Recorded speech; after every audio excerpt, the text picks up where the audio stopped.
오늘 말씀은요, 요한복음 3장 16절 말씀입니다. 요한복음 3장 16절 말씀.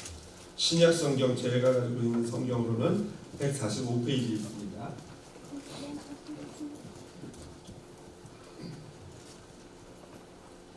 요한복음 3장 16절 말씀입니다. 다 찾으셨으면 같이 한 목소리를 읽겠습니다. 하나님이 세상을 이처럼 사랑하사 독생자를 주셨으니 이는 그를 믿는 자마다 멸망하지 않고 영생을 얻게 하려 하심이라. 아멘. 이 말씀은 우리 교회 다니시는 분들은 아마 적어도 한두 번은 들어보신 말씀이라 생각을 합니다. 오늘 이 요한복음 3장 16절 말씀을 가지고 운명이라는 제목으로 오늘 새생명 축제 주일 예배 말씀을 같이 나누도록 하겠습니다. 오늘 이렇게 얼굴을 직접 뵙게 돼서 너무나도 반갑습니다. 그동안 지난 몇 달 동안 우리 사랑하는 성도님들이 내가 이 사람을 우리 교회를 모시고 오고 싶습니다 라고 이름을 적어내 주시고 우리 교인이 매 예배 때마다 새벽 예배 때마다 금요 기도회 때마다 몇 달 동안 그 이름을 불러가면서 기도해 왔습니다. 그리고 비로소 오늘이 돼서 당일이 돼서 성도 여러분들을 이렇게 형제 자매들을 이곳에 초청하게 됐는데 저는 그렇게 생각합니다. 이렇게 우리가 이 자리에서 만나게 된 것은 우연이 아니야, 운명이라고 생각합니다. 우리 옆에 분에게 한번 말씀해 주실까요? 우리 만남은 우연이 아닙니다.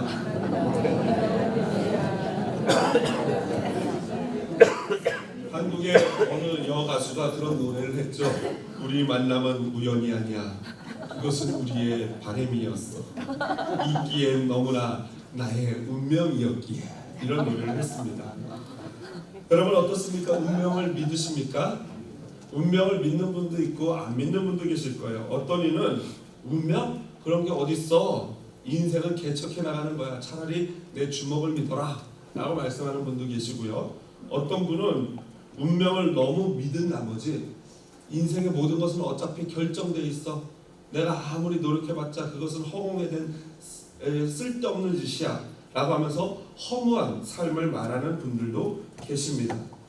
인생에 대해서 어찌 생각하든 간에 그것은 각자 여러분의 자유입니다. 그러나 제가 점쟁이는 아니지만 한 가지 이 자리에 계신 모든 분들의 운명에 대해서 제가 확실히 예언할 수 있는 것이 두 가지가 있습니다. 오늘 그래서 점쟁이는 아니지만 한 두 가지 정도 우리 인생의 운명에 대해서 확실한 것 두 가지 예언을 해드리도록 하겠습니다.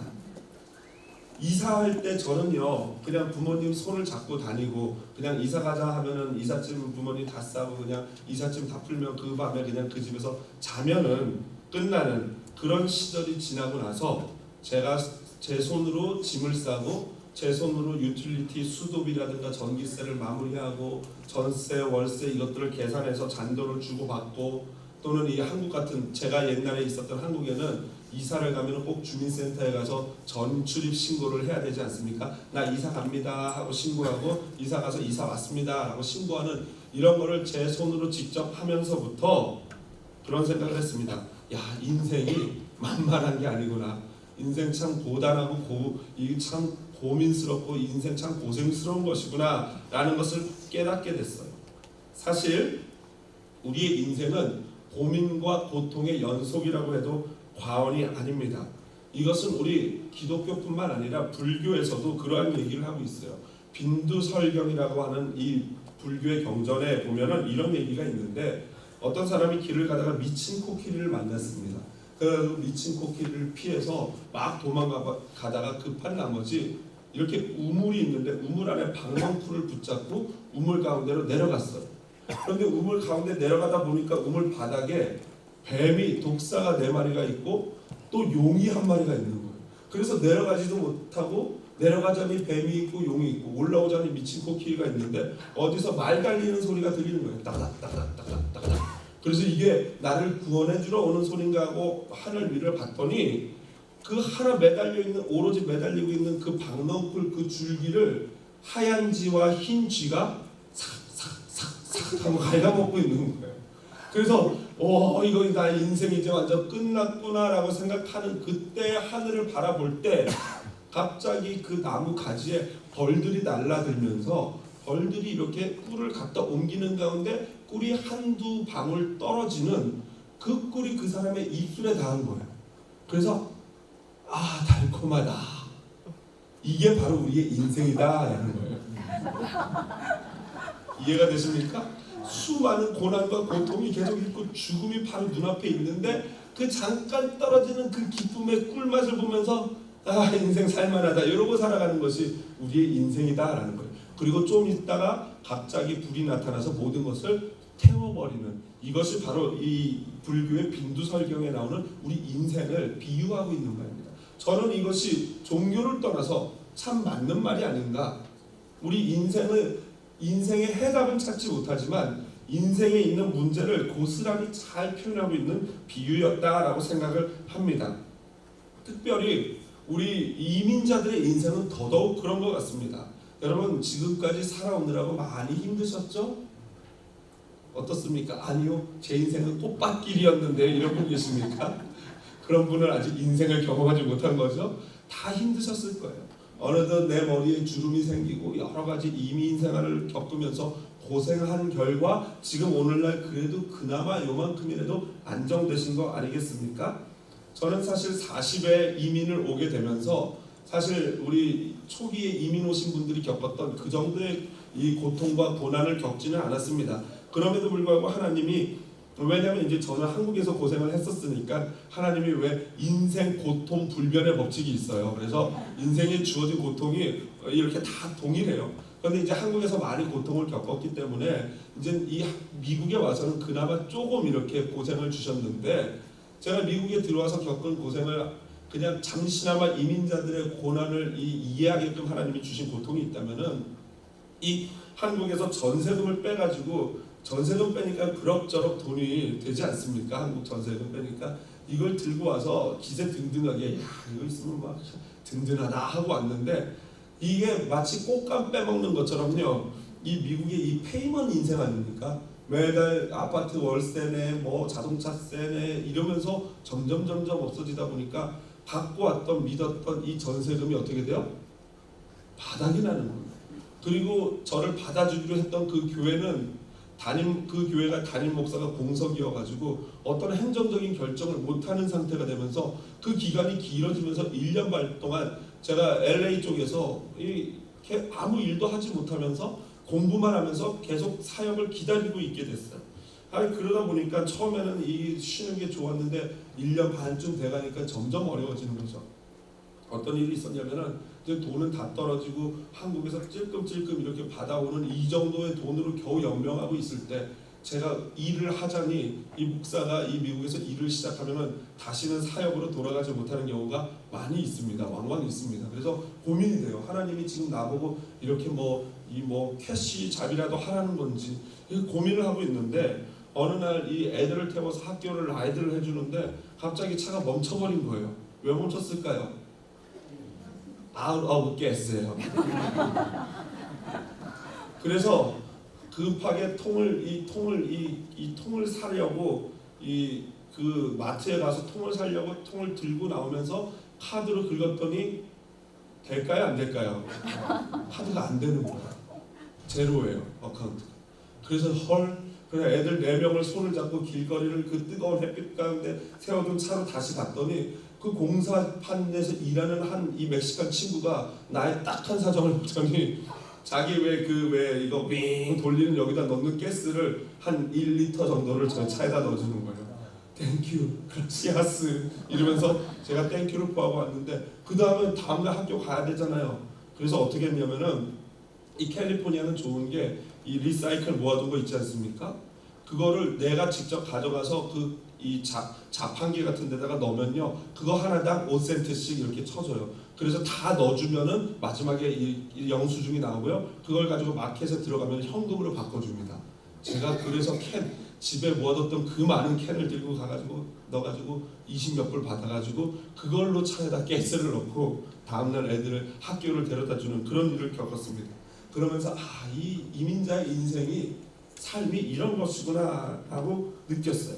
물론 이것은 애들 장난에 불과하죠. 제가 신방을 하면서 이 어르신들이 겪었던 이 에피소드들을 들으면요, 정말 눈물 없이는 들을 수 없습니다. 이 먼 이국 땅에서 그 동포를 사기 쳐먹는 그런 인간들을 만났는데 꼭 그분들의 교회 직함을 보면은 뭐 장로님, 권사님, 심지어는 목사가 신분을 가지고 장사하는 경우도 있어요. 내가 너 영주권 해줄 테니까 돈 내라 그래가지고 안 해주고 그런 경우도 있더라고요. 그것뿐입니까? 그 이방인으로서 서러움을 겪으면서 혼자 벌어서는 해결이 안 되니까 부부가 그렇게 불철주야 밤낮 없이 열심히 일을 했는데, 그렇게 해서 몇십 년이 지나고 어느 정도 시간이 지나면서 겨우 죽을 똥 살 똥 고생해서 이 가정은 안정이, 이 재정적인 건 안정이 됐는데, 그러다 보니까 놓쳐버린 게 생기지 않습니까? 부부간의 사랑이라든가 자녀를 정말 자녀들이 사랑이 필요할 때 사랑을 주고 자녀를 잘 양육해야 될 그 시기를 놓치다 보니까 그 뒤에 불어닥치는 후폭풍으로 말미암아 얼마나 수많은 아픔이 우리 이민자의 가정들에 있습니까? 가지고 있는, 그러다 보니까 이제 가지고 있는 돈도, 성공한 나의 삶도, 내가 가지고 있는 지식도 이제는 다 허무하고 도대체 인생이 무엇인가? 라는 그런 생각에 빠지게 되는 것이죠. 여러분, 왜 이렇게 우리네 인생이 이렇게 고통스럽고 고생스럽고 허무할까요? 그것은 바로 오늘 성경이 말하는 것처럼 우리의 인생이 바로 죽음이라는 질병에 걸렸기 때문입니다. 오늘 본문을 가만히 보면은 이렇게 말씀하고 계세요. 이는 그를 믿는 자마다 멸망하지 않고 라고 말씀하십니다. 여기서 이는 그를 믿는 자마다 멸망하지 않고 라는 것은 무엇이 전제되어 있습니까? 저를 믿지 않으면 모든 인생은 멸망하게 돼 있다라는 거예요. 그리고 그 멸망이 뭐예요? 바로 죽음이다라는 거예요. 아까 불교도 보고 있는 것처럼 우리의 인생은 태어나자마자 쉼 없이 죽음을 향해서 끊임없이 아주 빠르게 달려가고 있다라는 거예요. 사실 하나님은 우리의 인생을 그렇게 허무하게 고통스럽게 만드시지 않았습니다. 그런데 우리 인생이 여러분 아시다시피 그 에덴에서 아담과 하와가 선악과를 따먹으로 말미암아 죄가 우리 인생 가운데 들어오고 죄로 말미암아 우리 인생이 죽게 되었다라는 거예요. 그래서 로마서 5장 12절 한번 볼까요? 이렇게 되어 있습니다. 그러므로 한 사람으로 말미암아, 여기서 말하는 한 사람은 아담과 하와입니다. 죄가 세상에 들어오고 죄로 말미암아 사망이 들어왔나니 이와 같이 모든 사람이 죄를 지었으므로 사망이 모든 사람에게 이르렀느니라. 이게 바로 불교도 다른 기타 종교들도 보고 있는 우리네 인생의 현실이다라는 거예요. 죽는다라는 거예요. 사망이다라는 거예요. 그리고 로마서 6장 23절에서는 이렇게 말하고 있습니다. 죄의 삭은 사망이요, 죄의 값은, 죄가 지불해야 될 대가는 죽음이다라는 거예요. 제가 한번 이런 인생의 비루함, 이런 인생의 비참함을 한번 체험한 적이 있는데, 분당우리교에서 사역하고 제가 마지막으로 분당우리교회 이 경기도 용인이라는 지역을 제가 사역했습니다. 경기도 용인이라는 지역을 사역하는데 이 남자 성도님을 제가 이제 직장 신방, 서울에 있는 직장에 가서 신방하려고 신방 약속을 잡았어요. 그런데 남자 어른과 직장 신방을 잡는다는 것은 굉장히 의미가 있습니다. 왜냐하면 바쁜 남성이 그 시간을 내서 같이 신방을 약속했다는 것은 반드시 지켜야 되는 건데, 제가 신방을 딱 떠나려고 하는데 마침 전화가 왔어요.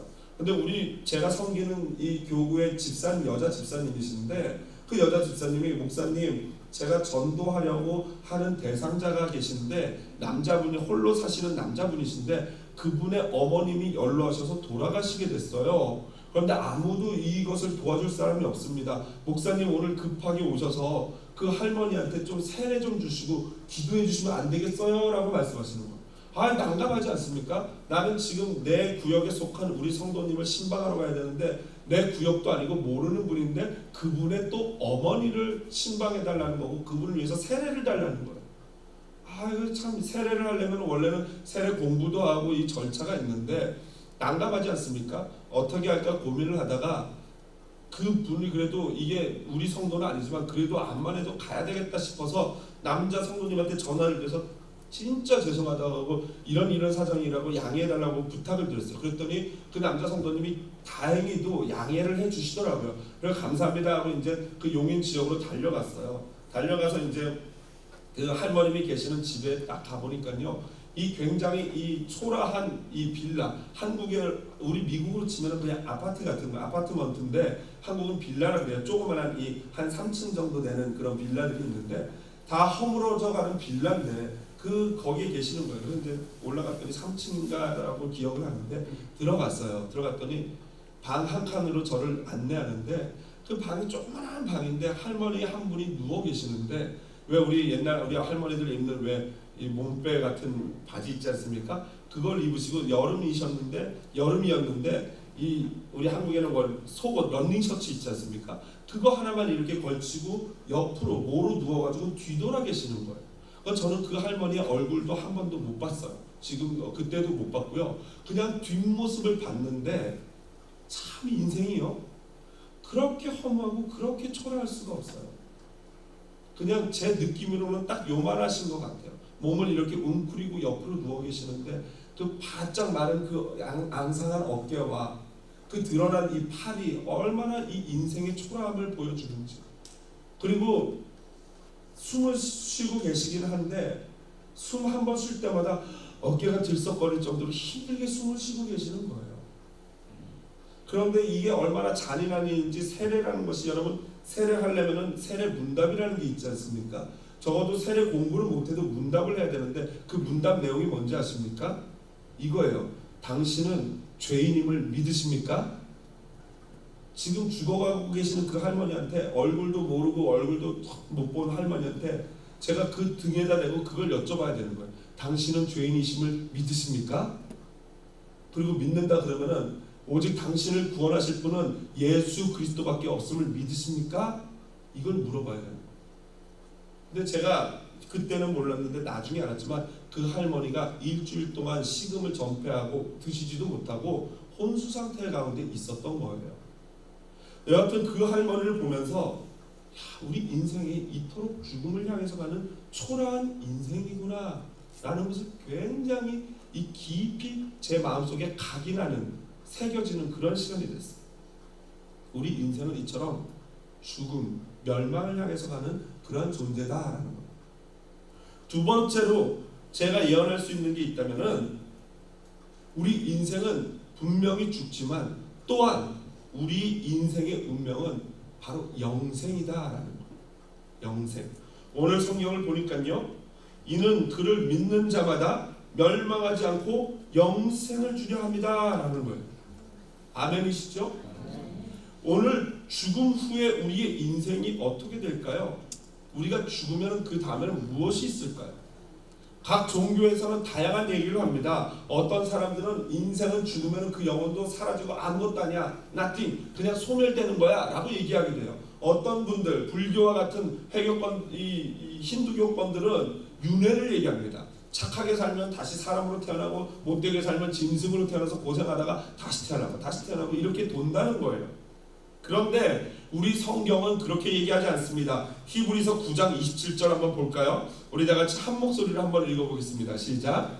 한 번 죽는 것은 사람에게 정해진 것이요 그 후에는 심판이 있으리라.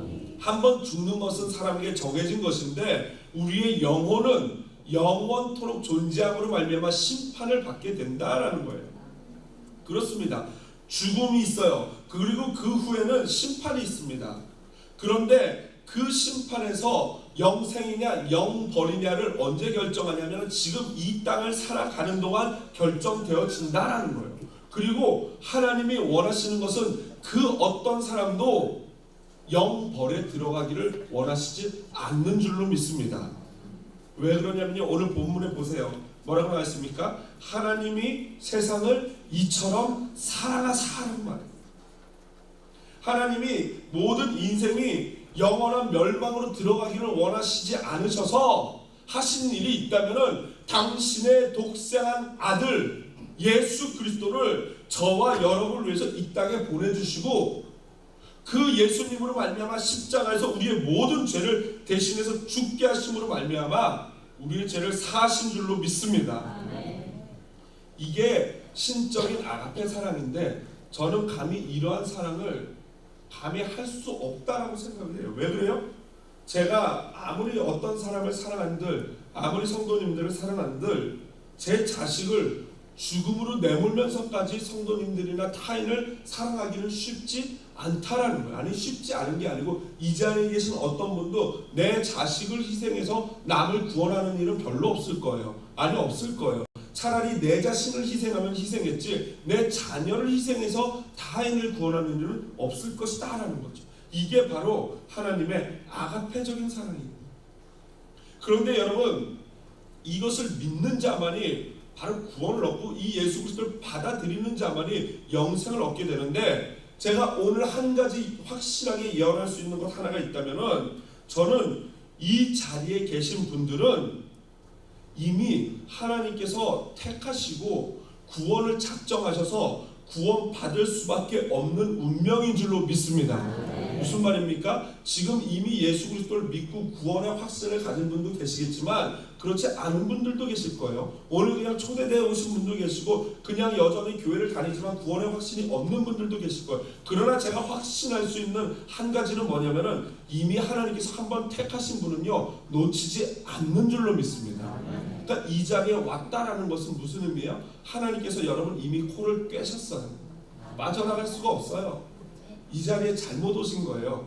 오늘 친구가 하도 괴롭혀가지고 제발 가자 그러니까 그래 오늘 한 번만 가주자 하고 오신 분 계시다면은 예 그러니까요. 그 말이에요 원사님.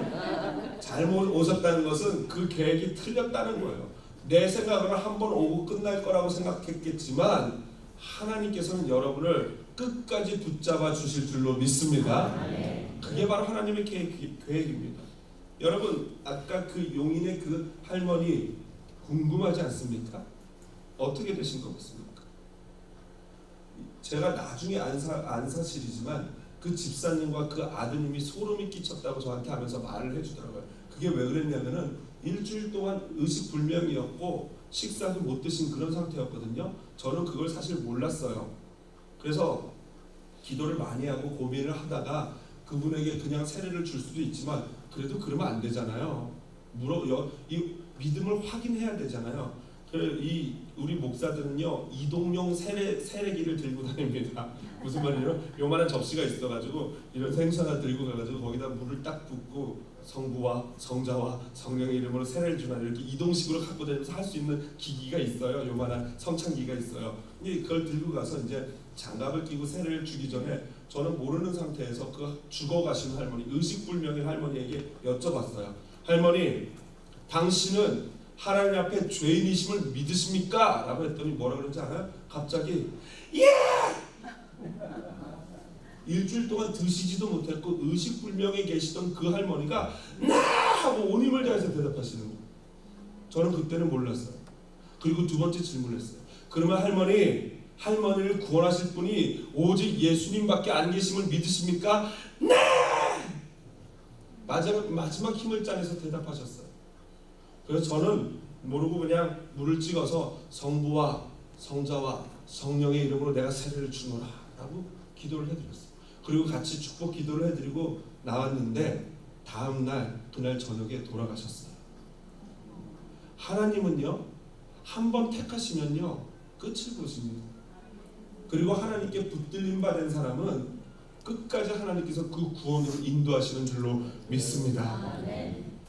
오늘 이 자리에 있는 것은 하나님의 그 구원 계획에 저와 여러분이 다 있기 때문인 줄로 저는 믿습니다. 어쩌면 우리의 인생의 그 많은 수고와 그 많은 고통은 하나님께서 우리를 구원하시고 우리를 사랑하신다는 그 표현의 방법일 수도 있습니다. 단 우리가 결정해야 될 부분이 있습니다. 그것은 바로 예수 그리스도를 나의 구주요 구세주로 고백하고 영접하는 것입니다. 이것은 마치 프로포즈를 받은 신부가 네, 나는 당신을 사랑합니다. 당신과 결혼하겠습니다. 라고 대답하는 것과 같은 것입니다. 오늘 찬양하며 기도하는 가운데 우리 함께 결단하고 고백하는 그런 시간을 갖기를 원합니다.